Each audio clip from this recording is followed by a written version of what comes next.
Yo, yo, yo, yo. What's up, all you burners, stoners, and potheads? This is Weedman 420 with the Weedman 420 Chronicles. How are all you vipers doing out there?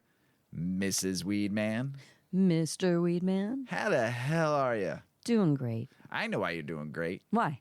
Because you're going on a little vacay with your sisters. Yeah, girls trip. Girls trip. We're going to have fun. I'll have some silly stories afterward. Oh, I bet. Sure. When the sisters get together, boy, there's stories to tell after. We have fun. Hey, everybody out there in the world. Hopefully you're doing great. Hopefully you're smoking some big fat doinks while you're listening to this show. And we are about to smoke some rotten grape grown by our good friend, Big Earl. I'm super excited. Mrs. Weedman, why don't you smoke that bowl while I tell a little folks about what rotten grape is. Rotten grape, it's a balanced hybrid of 50-50 strained, and like the name suggests, the bud has a delicious, mouth-watering flavor of sweet yet soury grapes. The aroma adds a hint of earth and spicy pungency to the zesty grape flavor, bringing in a sense that anchors the heavy, sour overtone. Rotten grapes buds actually look like grapes.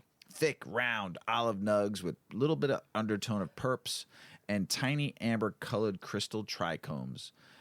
This high is one of the perfect for kicking back during a lazy afternoon with friends when you don't need to get a lot done, but you still need to be a little social.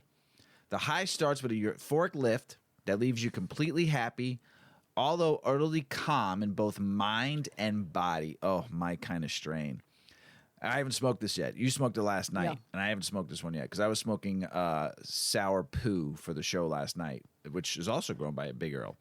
The sense of calm will slowly take a tingly turn, leaving you feeling buzzy and slightly energized. These effects lend themselves to conversation with friends, bringing a talkative sense and a widened perspective. With these effects, moderation in THC level, 18 to 22%, a little bit of CBD sometimes in it. It's perfect for treating chronic pain, anxiety, nausea, insomnia, and stress. Effects are happy, relaxing, and sociable. Relieves the symptoms of anxiety, chronic pain, depression, insomnia, nausea, and stress. Flavors are berry and grape, and the aromas are diesel, earthy, grape, pungent, sour, and spicy. Now, you smoked this last night, so you're a little bit ahead of me. So you want to pass that bowl over? Yeah. And I will say, up front, I tasted spicy and earthy. Afterwards, I taste the grape. But I do remember smelling the bud, and it smelled very grape. Grape ape. Yeah, definitely. I'm trying to think. Last night, Mr. Weedman was recording with Big Earl. They were recording the Grow Hour, and I knew they were done recording, but still just talking. I came down to compliment Big Earl on the bud. It was good. It's a nice, clear high. Definitely like mood altering, but clear-minded. I like that. But I felt focused. I will say I woke up in the middle of the night and had a hard time falling back asleep. I only ate half of an edible. That might be why. Or maybe this strain is a little more uppity than it is. It says it kicks in a little bit later with a little bit of uppity, lift too. So maybe that was. Yeah. But I mean, this is the first time I'm smoking it. It tastes friggin' phenomenal. I cannot wait for this. High. Big Earl, great job as always, man. I love it. He gave us 4 new strains. The Easter Buddy came into town, and he gave me 4 strains. And so we got 4 new strains to smoke on the show. There's Rotten Grape, the Sour Poo, the Ursula Berry BX, which we've smoked Ursula Berry, his last grow on it, but this is a BX strain. And then, what was the last one? Florida Peaches. Florida Peaches. Yeah, Florida Peaches are the 4 he gave me. So all fantastic smelling strains. And he came through with some beans for me, too. Some autoflower beans. And we had Hummingbird Hills on last night. And he was talking about autoflowers and super stoked about growing some of these autoflowers and trying them out because I've never done it before. And then learning more from Hummingbird Hills and Big Earl and the experiences they have with it and what they do with it. I'm excited about doing it. So getting like a nice 75-day grow instead of a 120-day grow is going to be great. Mm-hmm. And the stuff that Big Earl's been growing with these autos have been absolutely phenomenal because these 4 strains are all autos that we're smoking too. And the high last night was amazing. And this high, I'm looking forward to seeing how I do on the show. And the auto, you said we can also grow pretty easily outside. Oh, yeah, outdoors, yeah. So we're going to try an outdoor plant this summer. Throw a few of them outside. Yeah. Beanies outside, baby. I want 10 feet tall. I want a big, giant Me too. weed plant. I want people to come and just harvest it themselves and take it and smoke it in their Teenagers house. are going to be reaching over the fence. Don't worry, when you get a 12-foot plant, you get a lot of weed. So we'll see how it grows. Succession. Ooh. Intense. Always intense. I don't want to give a spoiler, but I cannot believe who passed away on the show. I didn't give a name. Oh, geez, Louise. I didn't give a name. I don't know if he really did, though. Or she. She, he, or they. Them. I don't know. I don't know. We'll see. But I'm not totally confident that there's reality within the plot. We'll see. It was very interesting. I think it was a twist. I don't of think deceit. So. I don't and think scandal. So. I don't know. It was good though. It was a very, very good episode, and keeps you wondering and thinking. Once and all of a sudden it ends, you're like, damn it. Why the hell did it end? We also need some suggestions on some new shows. We do. Yeah, because Succession's only once a week, which is a bummer. You can't binge watch it. So I need some suggestions on everyone out there in the world, you've heard the kind of shows we watch. So that's the kind of shows we like. So if you got a suggestion, shoot me a DM. Or shoot Mrs. Weedman a DM. We always like it. So anything else, Ms. Weedman? No, it's kind of a quiet week, isn't it? Let's beautiful weather in Chicago. Spring has sprung. 79 degrees today. And sunny. I got some color on the face. I was outside for a little bit playing with the doggo. Yeah. I got a little color. It was very, very beautiful. nice. And it's going to be warm tomorrow, this whole week. Yeah. So this is the best time to be weather in Chicago. time in Chicago. Spring and fall. Oh gosh, amazing. So nice. And this is when people get very happy in Chicago because the weather changes.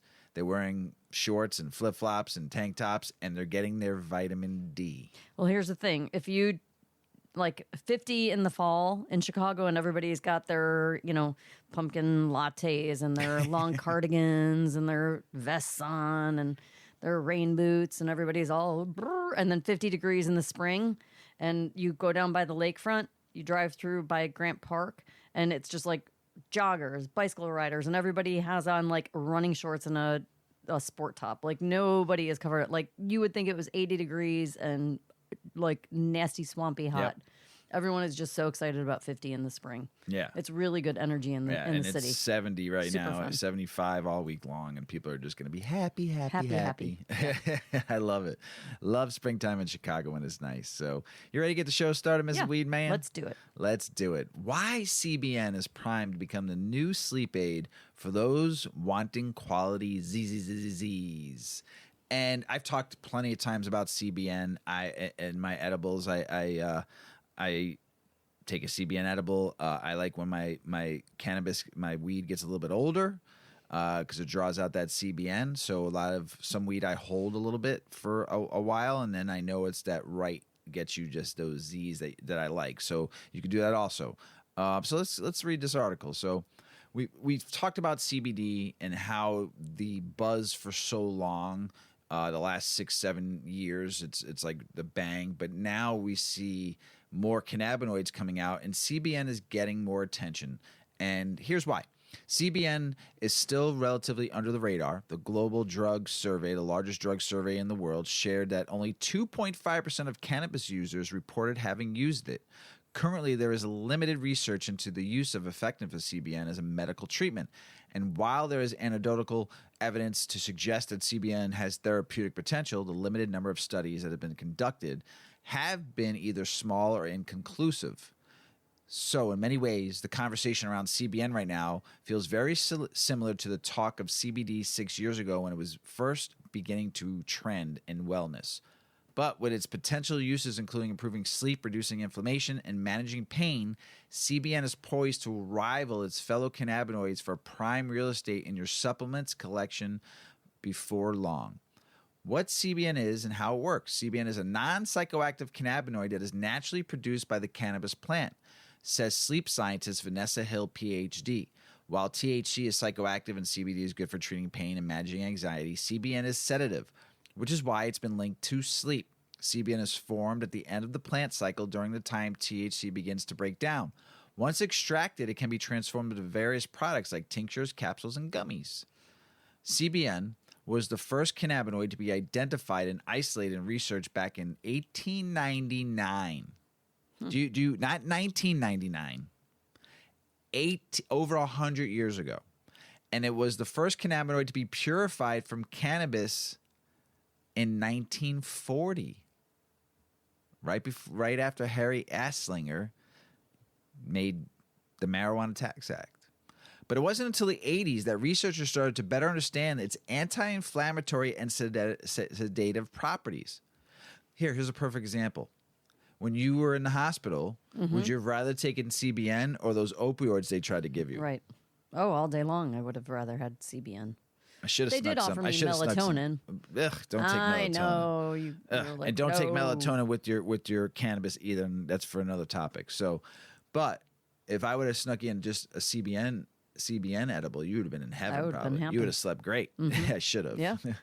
While the research was limited and rarely related to sleep, scientists have since returned to investigating CBN despite the difficulties in doing so. Cannabis research is very complex because there are hundreds of different cannabinoids that are in cannabis, explains Dr. Hill, who's a spokesperson for Cannabis Edible Company. Additionally, the research is often very specific group that people with PTSD and chronic pain. CBN works for suppressing the brain's arousal system. Dr. Hill explains, we have a cannabinoid receptors in our brain. A CBN works with those receptors to make us feel sleepy, she says. How to use CBN for sleep? Dr. Hill says the best way to reap the benefits from sedative CBN is to mix it with psychoactive THC, echoing the findings of the 2021 4-week clinical trial, which participants age 25 to 70 with chronic insomnia took a combination of THC, CBN, and CBD. Ooh, the triple decker. Under the tongues of the ratio of 22-1 each night before bed. The participants were split into half, with each either starting with a cannabinoid concoction for 2 weeks followed by 2 weeks of a placebo, or vice versa. Research found that insomnia symptoms significantly improved when taking the cannabinoid mix. Of course, it's called the entourage effect, the theory that certain combinations of cannabis compounds can boost the potential of benefits of THC while lessening side effects like memory impairment or being groggy in the morning, says Dr. Hill.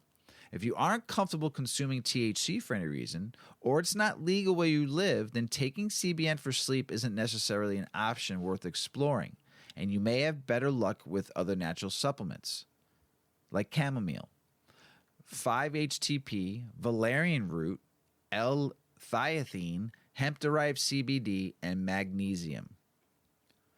How to choose the right dose of CBN for you. The proper dose of CBN for sleep will vary from person to person, but Dr. Hill says the general rule of thumb when you're starting off is go low and go slow. You've heard that from Mrs. Weedman and Mr. Weedman's mouth, and who we've had on the show, and many other people. Always go low, go slow. Start low and go slow. That weed's pretty good, by the way. I was going to say, I think that kicked in, didn't it? It's really good. All of a sudden, I just felt it like I was talking like, oh boy, am I going to get through this? But oh yeah. There's plenty of products out there today you can find, gummies especially, or if you're a home grower, let your grow go a little bit longer. Get those trichomes into those amber phase, the late amber phase, not too far, but if you don't want a lot of THC and you want more CBN, do it that way. And then you can also make edibles with that too. So you won't have as much THC. And this is me saying this, not the article. So either you can put it in your closet in your jar, the 8 Decades jar, and let it sit for a little bit longer and let it fade out into that CBN. And then make butter out of it, and you'll get more of a CBN edible. So I use CBN. I highly, highly recommend it. I recommend it because I use it, and we love it. We probably take a CBN gummy almost every night. Yeah. Yeah. If we're not taking our own edibles, we like it. It knocks you the fuck out. Good sleeping. It does.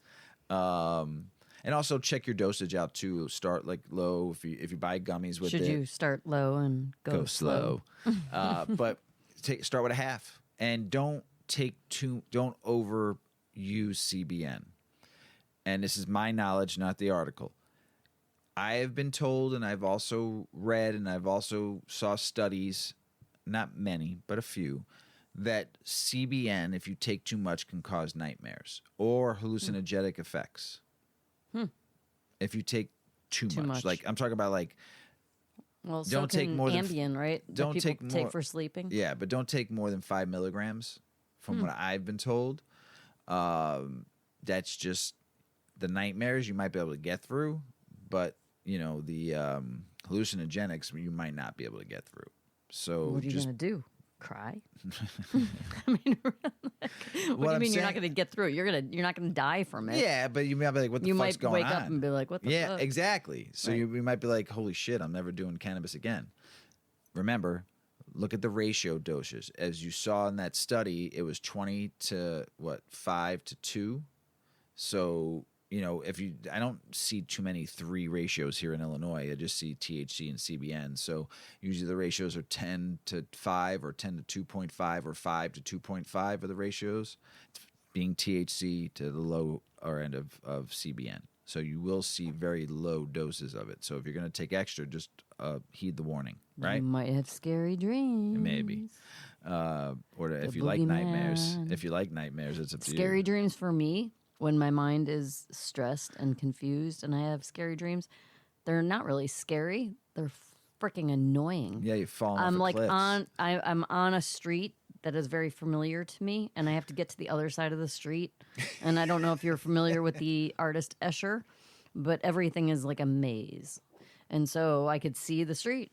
I have to just cross it, and all of a sudden, the street went away. And then it pops up over there, and then it comes back the other way, and I just can't get across the How street. many times have you played Frogger in your nightmares? Oh, yeah, yes, that's my life in a nightmare.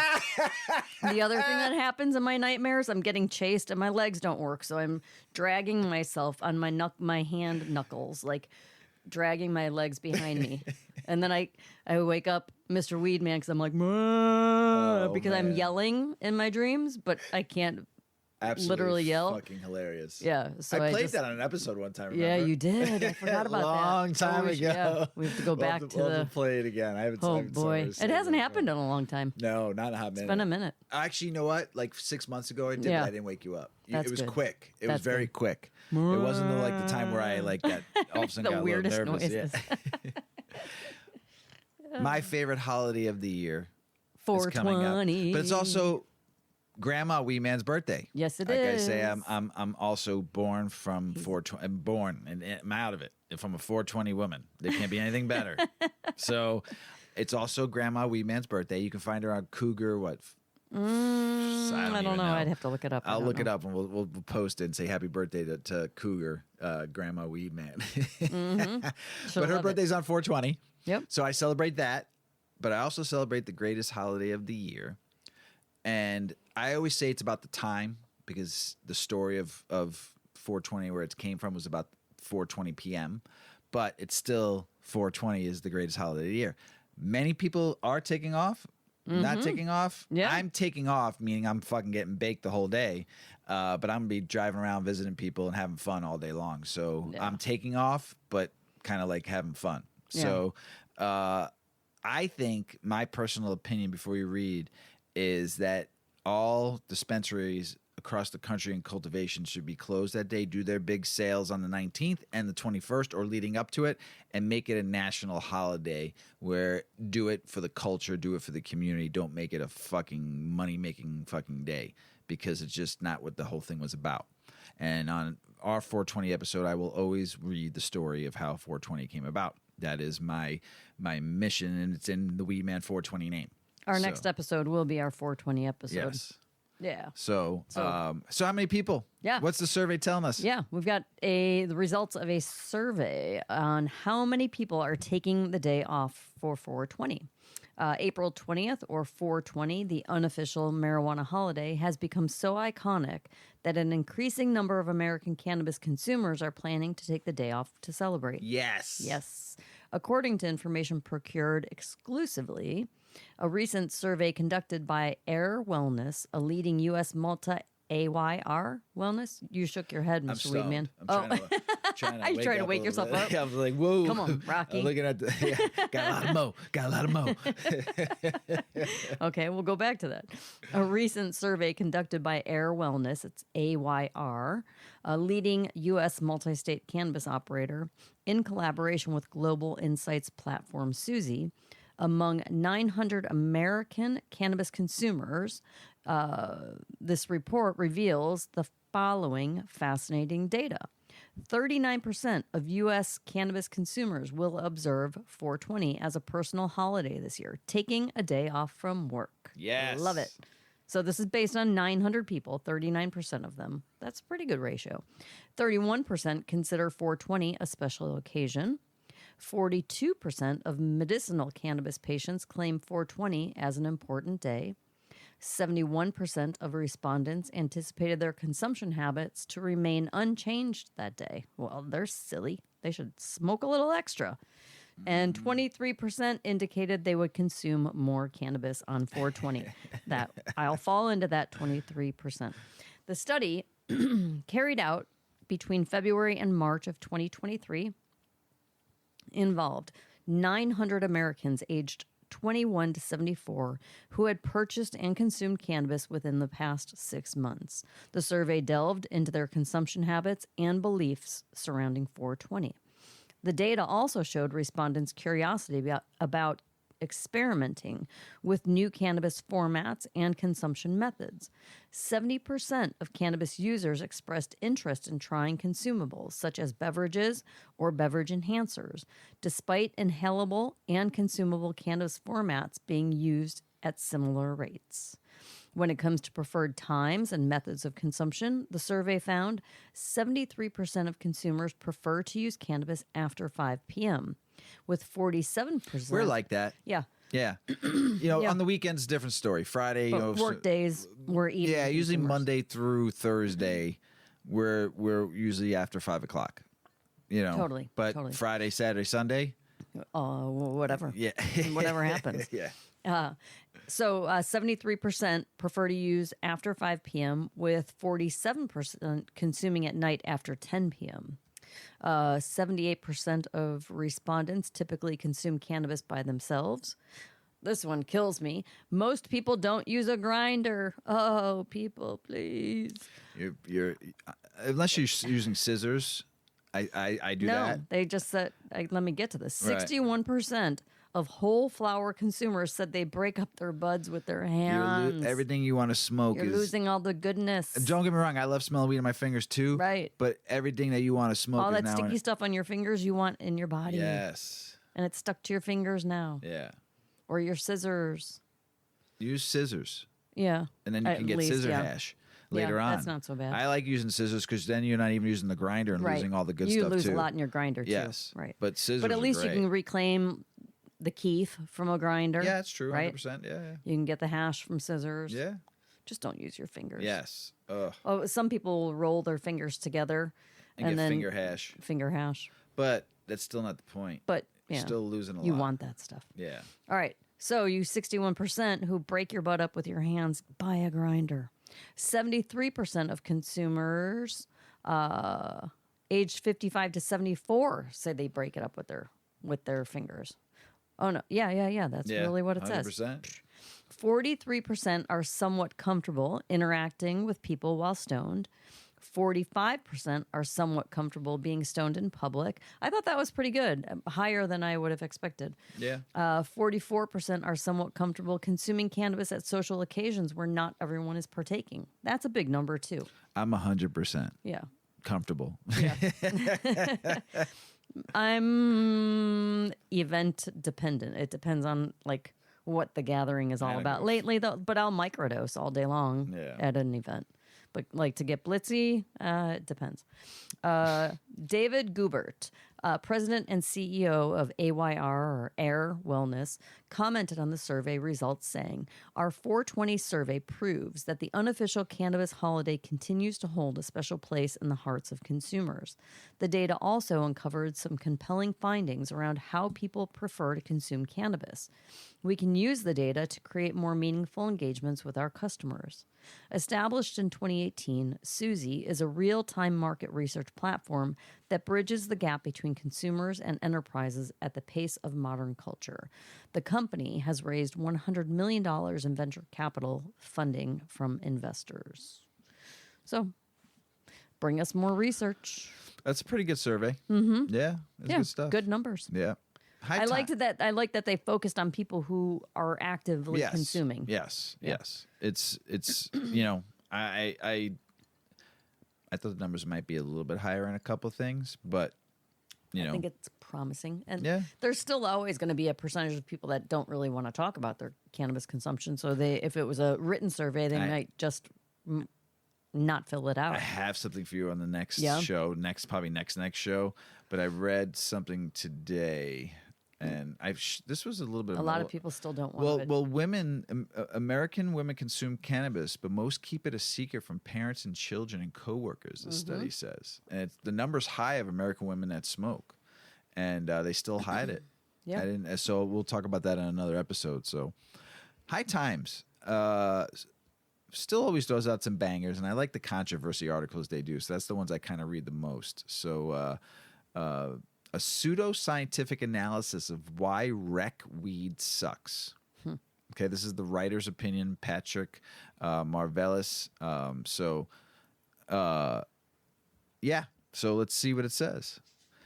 "I'm not here to talk about any specific brand or any specific strain, but in my capacity as a journalist, I've been tasked with truth-telling and to tell you the truth.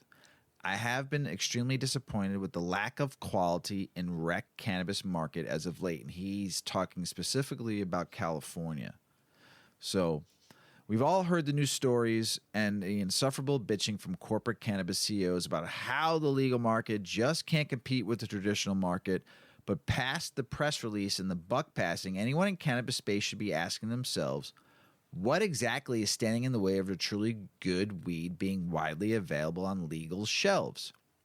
To find the answer to this question, I enlisted the help of some California and Emerald Triangle cannabis staples who have been around a long time and know good weed, and all have managed to put fire onto dispensary shelves. Sour Waves is a longtime grower and meme maker who has lived in infamy for years for his unwillingness to take his foot off the industry's neck when it comes to growing practices and quality.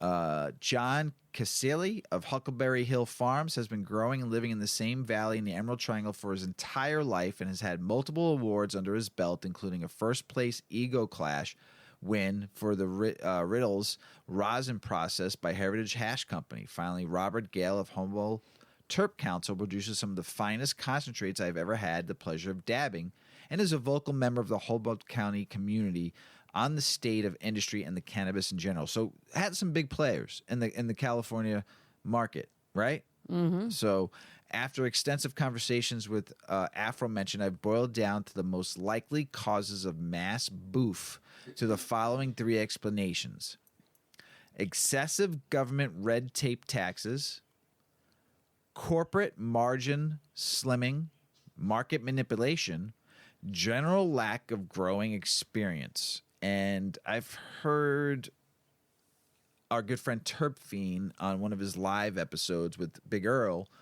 talking about the lack of growing growers, and especially in the bigger cannabis grow ops, because they hire people so fast and then they lose people so fast, and they're not getting properly trained. So that last one is spot on.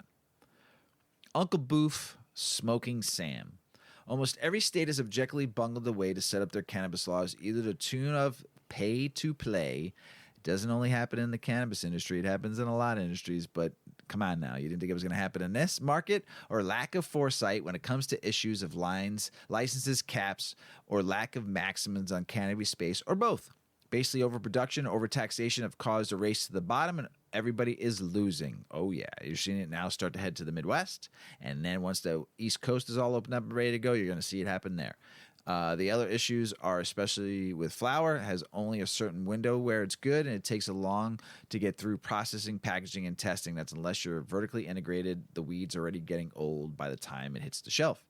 Testing is its own beast of burden. Every legal state requires some of the THC testings, but little no guidance on exactly how the process needs to be performed. It has opened a door for manipulation and consumer confusion when they buy a 31% THC eighth and it doesn't get them high at all. There's no set collaboration for testing. 1. 2, you can buy test results, Sour Wave said, referring to a lack of regulation surrounding its methodology in which California labs perform tests. You're going to pay more than the next lab, but that's what makes the lab popular. Oh my, THC is 30% and makes things fly off the shelf. There's little tricks people do to test hot, like drying and super dry and stuff like that. In addition to overproduction and overtaxation, many cannabis industry business owners have lamented the excessive regulations on how cannabis businesses have to operate, have caused industry gridlock and a slew of unnecessary money hangups. One of the biggest hurdles is having to go give a distributor. This is great. This whole part I'm going to read you. Please listen, because this is the cannabis industry, not just in California, in a lot of states. One of the biggest hurdles is having to go give the cannabis to a distributor who takes 17%, who doesn't pay us up front. Then they give it to the retailer who doesn't pay that distributor, who doesn't pay us. And then if the customer doesn't buy that product, or it takes them a year to pay the retailer, it takes a year to pay the distributor, who then returns the year to pay the farmer, Casil said. More often than not, most of us farmers don't get paid a lot of times. Revenge of the nerds. Oh, no, revenge of the chads and the rec markets. The nerds like myself. We're good. The jury is out. Big money is growing too much weed for their own good. All of the people I've talked to in cannabis throughout the duration of my lifetime, scale is the number one cited culprit of booth production. However, extreme scale is also an extremely effective tool if you're a really rich dude who wants to get into cannabis but would prefer it all the traditional market cultivators got conveniently arrested or set on fire. The mentality has led to market manipulation and pushing out legacy operators by massive grow companies. And I'm going to talk a little bit about California in a minute, how many licenses they've lost in the last year, people just not renewing them. Some of who have been accused, if not informally, of schmoozing and lobbying politicians. It's all about the lobbyists and the monies for economical unsound favors, like removing a 1 acre cap on cultivation licenses, for instance, generally making it easier for people to buy their way into the industry and weed people out who have less capital. Okay. Let me tell you something. If you didn't think this was going to happen in this industry, you were lying to yourself, because it happens in every industry, from the top federal government all the way down to your local state representatives. So and I have more to talk about that with Michigan in a minute too. So get ready.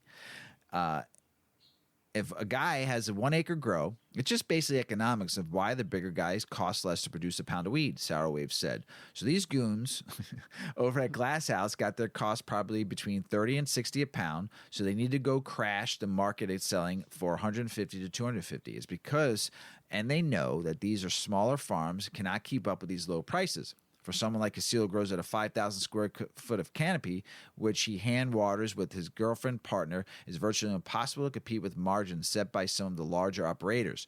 So even if the product is vastly better in quality, it creates a situation in which the consumer is faced with dirt cheap option decent enough to defend savings to $20 to $40 extra per eighth that would have spent on something worth smoking.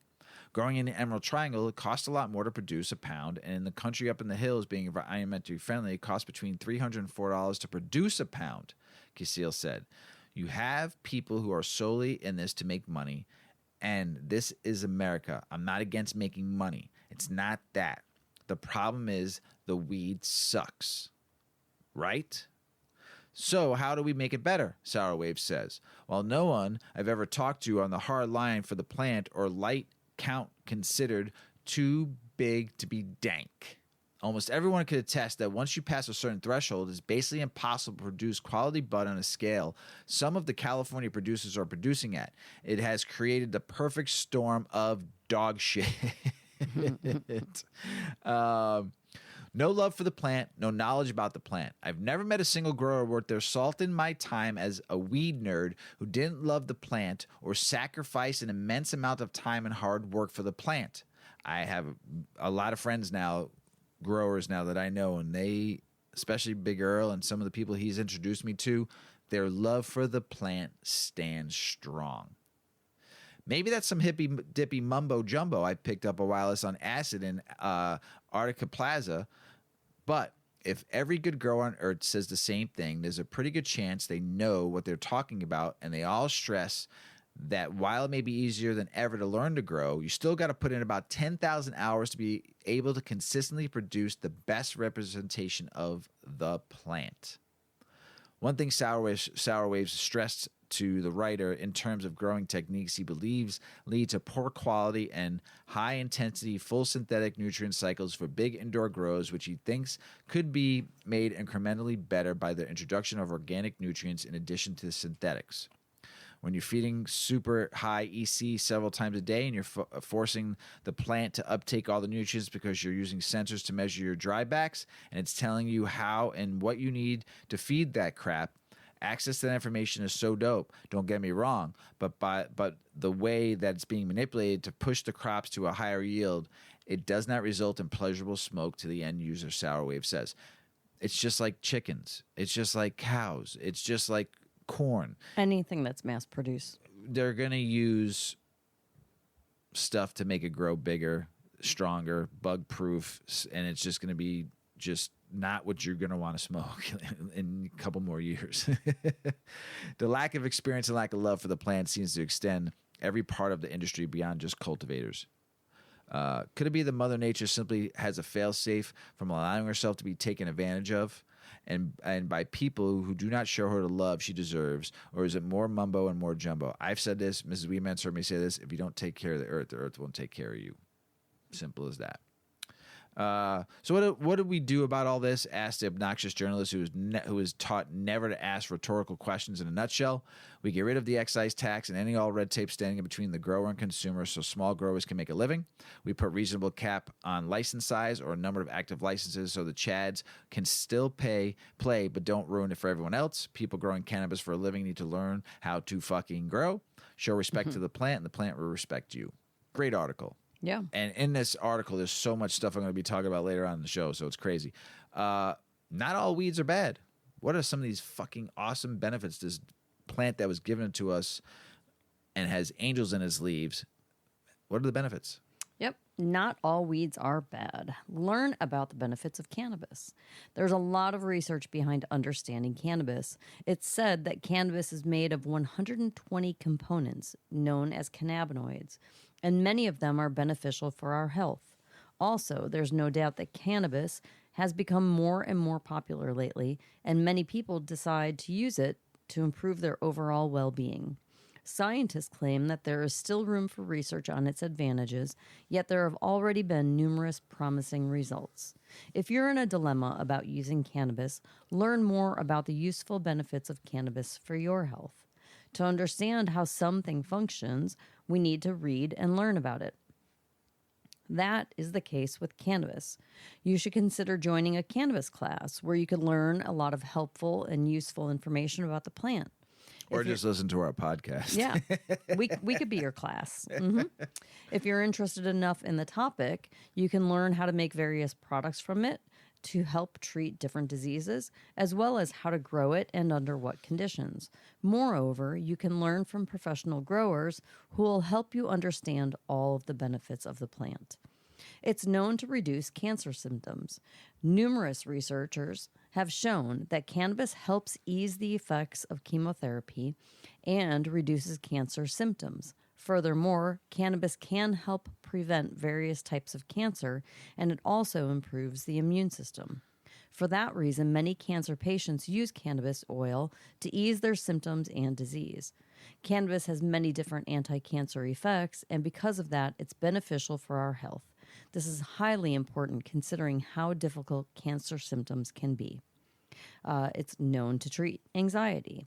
Nowadays, a lot of people suffer from different mental health disorders, including depression and anxiety. They often feel stressed and overwhelmed because of their work and busy way of life. So we need to find something that will facilitate or reduce the consequences of that. It has been proven that cannabis can be effective in treating anxiety, panic disorder, social anxiety, and various post-traumatic stress disorders. Pardon me. When you find yourself in situations like this, it's relieving to find something that will mitigate the feeling of narrowness and sadness. Remember that cannabis can be beneficial for this in a small amount of time. But also, one important note, they opened this article with saying, learn, learn, learn. You don't just go grab any cannabis. If you have a condition, a medical condition, a mental health condition, you're trying to use cannabis medicinally, do your homework, read some, and make sure that you're directing yourself to strains. Don't just go in there and just dig into whatever. Give me the best sativa. Yeah. Oh my gosh. You really have to learn what works for you, and what works for some people won't work for other people. But there are enough strains that have been around long enough that are known strains to treat things like cancer and seizures and a lot of the strains we read about. Yes. What it helps on the the benefits and stuff like that. So there's a lot of information out there just because we are here to stomp the stigma and free the plant, educate. And if we aren't teaching you that, we're not teaching you anything. It's so much trial and error, and it's so much learning and finding what works for your body, because we all have a different endocannabinoid system. We all have a different hormone system. We all have different health conditions, health status. We're just different people, and we have to really work to figure out. And the biggest problem is you just go grab something, and then you become that person who says, oh, cannabis doesn't work. Oh, it's stupid. Oh, it makes me sick. Oh, it makes me paranoid. Nope, you just haven't given it a chance. And so I'm going to keep moving on. Relief from persistent pain. So there's also strains out there for that. Prevent diabetes. That's a big one. Yeah, pain is a big thing. Cannabis is efficient at relieving pain, arthritis, all sorts of pain. And it also helps prevent diabetes. It impacts your insulin, which is very interesting. And cannabis can help you regulate and prevent diabetes. That's big. Yeah. Of course, you'll always need to take your standard medications, but you can use cannabis as something that will reduce the symptoms of the common disease. Research shows that cannabis can help you stabilize blood sugar, improve circulation, and lower blood pressure. Big. Yeah. So, something to think about. It protects the brain. Another useful piece of information on the benefits of cannabis is its power to protect our brain after a stroke, because it reduces the size of the area affected by it. Some researchers say that cannabis can be helpful after traumatic events, such as head injuries or concussions. Patients who suffer from epilepsy have found using cannabis reduces seizures, so there are various benefits for the human brain. Cannabis can also facilitate the symptoms of Alzheimer's disease because it prevents the neurodegenerative process that occurs from the disease. Like crazy. It can improve lung capacity. I had this happen this week. So in the past, people believed that smoking cannabis could harm one's lungs, but it actually increases our lung capacity. That's kind of I read an article with an older man that had asthma used his mother told him to use. This is an 85-year-old man talking this cannabis story and saying that his mother told him to use cannabis because he had asthma and it helped him breathe better. Crazy. Crazy. This is proof that cannabis is the better option than ordinary cigarettes because those can seriously damage your lungs. This plant can also help with alcoholism. There's no doubt that it's much safer, and it can help someone with addiction problems prevent a relapse. So alcohol kills, cannabis doesn't. Yeah. And typically in a drug treatment or any sort of addiction treatment, you are dry and dry and dry. There's no options. But if you think about it, like people who are coming off of heroin, they use methadone. Is it methadone? Mm-hmm. And that gets prescribed to them because it's the lesser evil. But then they get addicted to that. Yeah. So why can't an addict also try to use cannabis therapeutically? It has with the opioid crisis. But it depends probably on the therapy center. In Illinois, it's helped huge. Yeah. They started giving out specific licenses just for opioid use clinics to get to prescribe cannabis. It's been huge here in Illinois. That's pretty cool. Yeah. So it also helps with any sort of GI disorders, bowel disorders, like Crohn's disease, ulcerative colitis. They're among the most dangerous and difficult GI diseases, and cannabis can help treat them. Patients find relief from using cannabis because it improves the immune response while also playing a vital role in the gut's functioning. It's beneficial for blocking bacteria and compounds that cause inflammation and other problems with these diseases. The treatment of GI illnesses is never easy, and patients often feel anxious, so cannabis can help a lot. Taking this information into account, it's clear that there are a number of benefits of cannabis, and the scientific understanding of this plant has progressed a lot in recent years. Previous studies have shown it offers more benefits than harmful effects. So if you struggle with certain health conditions, you should consider giving weed a try. Good poops. Good poop. Get smooth moves. Okay. Can I have that bowl? Yeah, you get a little bit of Mr. Weedman's getting a little too personal with everybody. I didn't tell. Smooth moves. Smooth moves. We're gonna have to start keeping a bowl on that side and a bowl on this side. I need my own bowl. But I enjoy passing it to you though.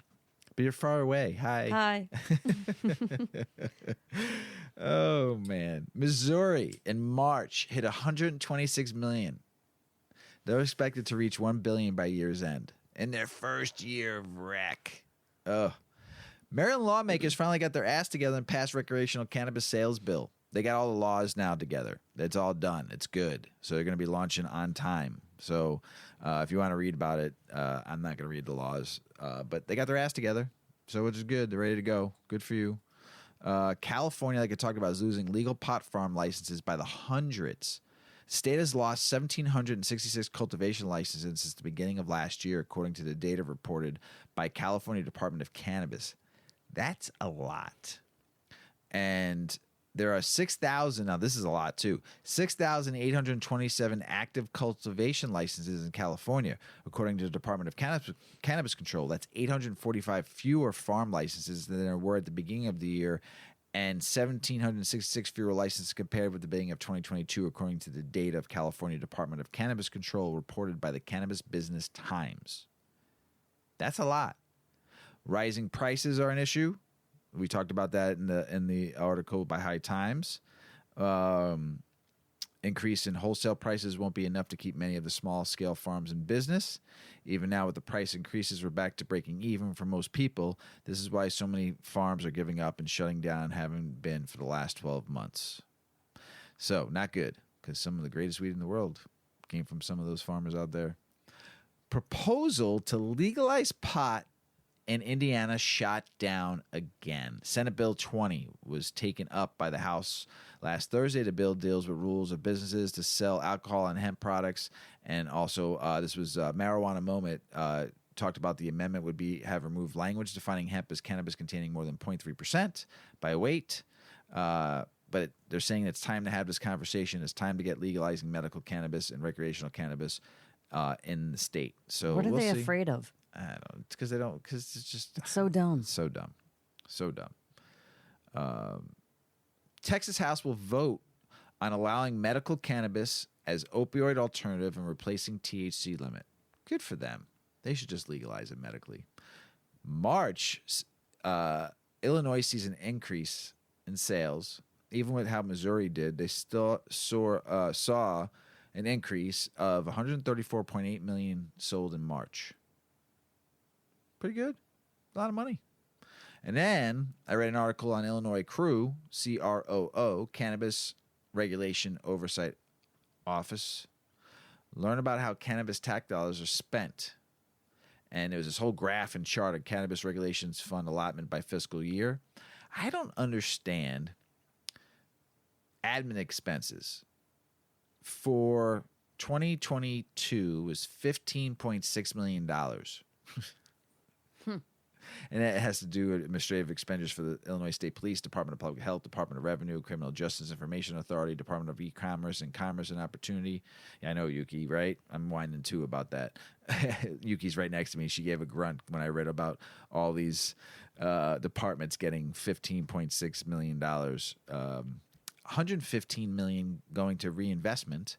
I still don't understand why our Chicago public schools aren't better with all this reinvestment. Because a lot of money should be going to that. Yeah. About 75% of it should be going to that. Statewide budget stabilization fund, general revenue fund. Why does that even go in there? And then $28.5 million for other. You know what that means when I read other? What? How many bank accounts have gotten fat? That's what I read. But it says here, Cannabis Expunsion Fund, Local Government Distributive Fund. Yeah, big fat dinners in down south in Springfield. Department of Human Services Drug Treatment Education Fund. Other funds, like building new homes for people, probably in somewhere nice, warm in the summer, in the winter. That's just my feeling on it. I don't know. Here's another thing. Like I said in the article about California, ex-head of Michigan Medical Marijuana Board and former State House Speaker Mitzi took bribes. Really? Really? Really? Really? No. I'm telling you. Nobody does that. Do you believe the internet? No. Sometimes you got it. And in this one, I do. And the former head of Michigan Medical Cannabis Licensing Board has agreed to plead guilty to accepting $110,000 in bribes when he held and led the panel for over a 2-year period, authorities said on Thursday. Rick Johnson acknowledged in signed court filing that he acted corruptly when he accepted cash and other benefits to help business get licenses. If you only think he's the only one and the only state, I got some land to sell you. Somewhere far away that just doesn't have anything on it. So if you want to buy that, everybody takes bribes. Everybody gets their pockets lined, from the city council person all the way to the higher ups, because that's the only way you get shit done in this country. Okay? So don't fool yourself. You can call me out on it all you want. I don't give a shit. If you want to come on the show and talk about it, I'll be happy to have one of you politicians on the show talk about what's going on. With smiles on my face. New York launches accelerated program for adult use dispensary owners, and they also added 99 more, but they just got to get them open. They're not happening fast enough. And I mean, in New York, just in the city, to try to get anything done takes months. So instead of doing it right, you fucked it up, and now you're paying the price. And now you're just going to go after everybody that's selling it in the little bodega shops, because that's the only way people can get their cannabis right now. Let them do it. Give them a license, a temporary license, and then see how they do, and then turn them into a store. It's right. It's pretty simple. Pretty simple. Every once in a while, Mr. Weedman comes up with a good idea. Creative. Right? Mm-hmm. Every once in a blue moon. Here's something crazy. Will Biden finally reschedule cannabis to boost the youth vote in 2024? Don't fall for it. Don't fall when he did this already. Do this to get But he elected. did this already, though. Right, he did this in the last one. He dangled the cheese. They could do it to get voters. You ever see a horse with a carrot in front of him, and that's the only way you get it to walk? Yeah. That's what he's. Every politician. Every politician's been doing that. Every president's empty been doing promises. That. Yeah, don't fucking fall for it. Don't vote for who you want for. That they have their agendas. Don't get me wrong, but they've got a lot of pretend agendas that just get them an audience of voters and get them elected into office. And then guess what? Weed's still illegal. Yep. And still, people are still in jail for it. Yep. Crap. We talk about Wisconsin a lot, and this would be great if bipartisan Wisconsin lawmakers say medical cannabis is possible this session, but it will need to include serious limitations. Why? Don't limit something that you can actually make it whole. Just do this. Just do this. Medical licenses. Okay, caregiver program, let people grow for 50 clients. You got great soil up there. Make it a community grow. Let people grow on their farms and have people come to their farms and see the cannabis and how it's grown. Don't hide it. Don't exclude it. Don't put limitations on it. Make it better. Look at what other states haven't done and do it, because it's stuff that should be done. Wisconsin, you're a good state. You can get it right. Don't fall for the trap. There's a trap. Don't fall for it. All right. We love our furry friends. We do. And I read this article, and I already knew about edibles. We've talked about our furry friends and edibles, but this one I didn't really think about and didn't think it would hurt. So go ahead and talk about a weedy problem. Yeah, a weedy problem it is. It's a familiar stereotype that often elicits chuckles. Some disheveled guy, totally high, lounging on the couch like a glassy-eyed Gumby, scarfing down handfuls of potato chips or packages of Twinkies. Sadly, though, the picture isn't so funny when animals are exposed to cannabis, and unfortunately, it's happening more frequently. In fact, in 2019, the ASPCA's Animal Poison Control Center reported a 765% increase in calls about animals ingesting weed than in the previous year. 1 year increase. So you might ask, what is wrong with giving your cat or dog a little weed? What can it hurt? Turns out, a lot. Animal systems simply don't tolerate tetrahydrocannabinol, THC, the chemical in cannabis that induces most of the plant's psychological effects. In fact, THC is considered toxic to dogs, cats, and horses. While it's extremely... Well, I didn't know about horses. Yeah. While it's extremely rare for a dog to die as a result of ingesting weed, it has happened, most often when they've consumed it in large enough quantities. Remember, dogs don't practice portion control, so when they find a plate full of weed-laced cookies on the table, they're likely going to eat them all. The issue is that these weed-infused edibles are usually made with oil or butter, which bonds with THC and can produce higher concentrations of the chemical than would be found in a plant material alone. Adding to the danger, many edibles contain chocolate and fruit flavors, and these can be also toxic, or xylitol, which can also be toxic to a dog. Another complicating factor in today's cannabis products is a much higher amount of THC than the cannabis from even 10 years ago. Between 1995 and 2021, the average percentage of THC in cannabis has gone from 3.96% to 15.34%. The symptoms of cannabis poisoning can vary, but usually include central nervous system depression, vomiting, urinary incontinence, unsteadiness, and tremors, lethargy, and extremely slow heart rate. I thought it was lethargy. Seizures, extreme panic, and coma can also occur. Interestingly, about 25% of dogs exposed to cannabis will become highly agitated instead of depressed and develop rapid heart rate. Symptoms of poisoning can last for hours and even up to several days, depending on how much a dog has ingested. Older or very young dogs or dogs with medical conditions are especially vulnerable. Dogs don't have to ingest to suffer from its effects. If animal caretakers are smoking pot, the smoke can affect the dog. I don't think Yuki's ever gotten high. Yeah, and that's contact high. I mean, that's that's the thing. This was the controversy of reading this article. So we've talked about edibles before. We already know that, but this was the whole thing was about in the air. Yeah, like they say, a human can't even get high. Like the amount of weed.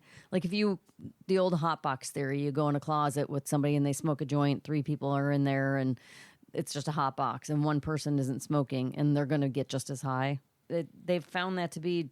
It just doesn't work. It doesn't work. You get maybe some small amount. Yeah, you're not going to get baked, but you'll get some feeling from it. Yeah.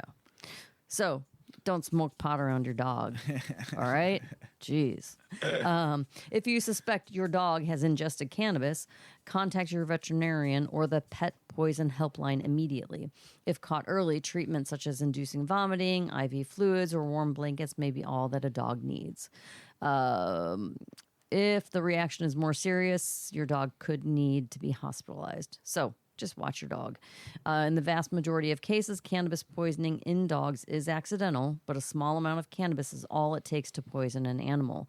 And while the effects are likely temporary, that hardly makes up for the mental turmoil, physical distress, and extreme anxiety that the experience has caused your beloved pet. So put your weed away. Don't leave it on your table. Yeah, just think about if you ever had a bad experience with weed. I have. I mean, taking too much edibles and you're fucking comatose. I vomited one time off of taking too much edibles. So just think about that. If you ever had a fucked up experience with cannabis before, just think about your dog. Mm-hmm. So, or your cat, or your beloved animal. International news: Australia medical cannabis industry pales compared to black market. Australia and cannabis, recreational cannabis is illegal in Australia, but much like the U.S., it operates as both a federal body and a conglomeration of provinces that have their own policies. As such, when it comes to how cannabis is regulated, it varies between its 8 provinces. The federal policy is regulated under the Narcotics Drug Act of 1967, which puts the drug as a cannabis and heroin in the same group, saying did they take one out of the United States book on that one? They're banned because using them can endanger your health, your life, or life of others. But you let people use it medically. Okay. So weird. Because they are not regulated in the way legal drugs are, you can never be sure what's in them or how strong they are. All provinces of Australia choose their own specific regulations in terms of how to deal with drugs. The individual provinces outside of this vary greatly in how they treat cannabis offenders. For example, Queensland, Tasmania, New South Wales, Victoria, and all see recreational use as a criminal offense. Even of these, only Queensland applies prison sentences, which will be for 500 grams or below. This can mean up to 15 years. Holy jeez. Or 20 for more than 500 grams. Luckily, these sentences are not always applied. The rest have diversion programs that generally keep a person out of jail. Look at the medical cannabis industry in Australia. Recreational policies vary. Medical cannabis is legal in the whole of Australia. A study from 2022 sheds light on how the industry is doing. And though it does not show growth, it also highlights a strong presence of black market, which the legal market has not been able to fully or even mostly divert from. Comparison to past surveys, Australia has its eye on the industry, and the survey was third of its kind since the industry began. When possible, expect a fourth to come out next year with 2022 numbers. So far, surveys were done in 2016, just prior to the industry straying in 2018 in 2 years. The first one showed everyone using illicit cannabis, which should be expected as no legal industry existed. Let's see. The biggest issue to the legal industry is exemplified in the most recent survey, where only about 10% found it easy to get. Okay. Conclusion. With an increase in legal medical sales, Australia has a bigger medical cannabis market than it did before, but it faces challenges every location faces in trying to divert from a well-established black market. If the country ever passes a recreational legalization, it'll have yet another factor to deal with on the medical front. As of right now, the biggest problem seems to be getting the doctors to comply and making services easily available to patients. The country is aware of this. With the introduction of the bill with different bills, they're hoping to fix and improve the situation. So our friends down in Australia, Terps, man, get that legal down there. The world's first hemp skyscraper in Cape Town is almost complete. It's a beautiful looking building, and they used all hemp to build it. Love it. Brazilian states take lead on medicinal cannabis legalization as federal government drags its feet. So kind of like here. So good for you, Brazil. Get it done. Ben Cohen of Ben & Jerry's. What do you think? Launching a company to combat racial inequality? Inequality? Inequality, yeah, really cool. So Ben Cohen of Ben & Jerry's launches a marijuana company that combats racial inequality. Look at me, I just repeated you. Did you? Yeah, you just said that. 2 times. So we gave the title twice. Ben & Jerry's might have the ice cream game in... Now I want ice cream. In a chokehold. You do have some upstairs in the fridge. You have graters, don't you? Yeah. But now I want like fresh ice cream. Andy's. It's too late. Okay. But that doesn't mean that they're content with their success thus far. One of the Freedom ice cream brand's founders is looking to branch into other areas of the business world, and the legalization of marijuana has just opened a door to walk through. According to Fast Company, Ben & Jerry's will be expanding their empire and delving into the legal marijuana game. Co-founder Ben Cohen has just launched his first Mary Jane infused company, Ben's Best Blends, also known as, aka B3. Hoping to recreate the same success that he's had with ice cream over the decades, B3 will offer stoners low THC pre-rolled joints and full spectrum vapes that are sure to get you high and give you the munchies. The idea came about when I was on a camping trip with a friend of mine, sitting around a fire smoking a joint, and we were saying, wouldn't it be nice to have pot like the good old days? Cohen said on a Zoom call, according to Fast Company. The THC in the weed, back when Ben was young, was rather low, but still good enough to get the job done. Aside from moving quality marijuana products, Ben's vision for B3 also includes social benefit. His new endeavor has been registered as a nonprofit. 100% of the money generated from Ben's Best Blends, or B3, will be divided amongst 3 separate entities. 10% will go to the Last Prisoner Project, who 8 Decades also sponsors, an organization dedicated to freeing individuals impacted by cannabis criminalization. Another 10% will be donated to the Vermont Racial Justice Alliance, whose mission is to secure sustainable power, ensure agency, and provide security for American descendants of slavery. And the remaining 80% will be administered in partnership with New Project as grants to Black cannabis entrepreneurs. As for why he decided to go this route with his new marijuana brand, Ben Cohen says he's been doing what he can to help the Black community who have fallen victim to systematic oppression in America.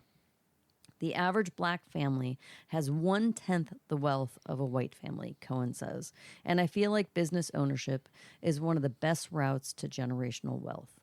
Looking to further the message with his new brand, Cohen made sure the packaging for his products made a statement about the importance of Black culture, so he enlisted the talent of 2 renowned designers to do just that.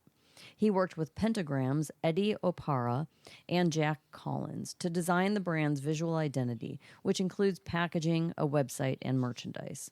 The brand is vibrantly designed and transparent in its celebration of Black designers and vendors, who are also listed on B3's website. As a Black designer who is well aware of the industry's whitewashed makeup, Opara was conscious in involving other Black creators in building the brand's visual language. So, check out their site for more information. I couldn't find anywhere that they're on sale yet. The website is up and running, but the store locator didn't give me any results. So coming soon. The website is fun, colorful. I like that they're giving 10% to the Last Prisoner Project. I think it's great. 100% non-for-profit. Yeah, it's amazing. It's great. Amazing. For all you Northside or Chicago Cubs fan, this one's for you.